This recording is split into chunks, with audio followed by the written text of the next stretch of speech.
আমার সঙ্গে ঈশ্বর কথা বলেন, তোমার সঙ্গে ঈশ্বর কথা বলেন। তারপর এসে ডেকে নিয়ে যান রাতে, তার নিচু স্বরে আদেশ শুনতে পাই।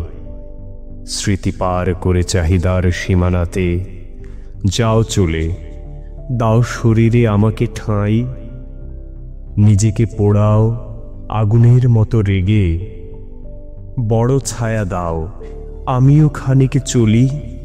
মুগ্ধতা থাক ত্রাসের আঙুল ধরে, সুন্দর যাক ভয়ঙ্করের কোলে। যেও তুমি সোজা, থেমো না কখনো, যেন চূড়ান্ত বলে কোনো অনুভূতি নেই। শুধু দেখো, যেন আমার এ রাস্তা দিয়ে হেঁটে যেতে গিয়ে হারিও না আমাকেই।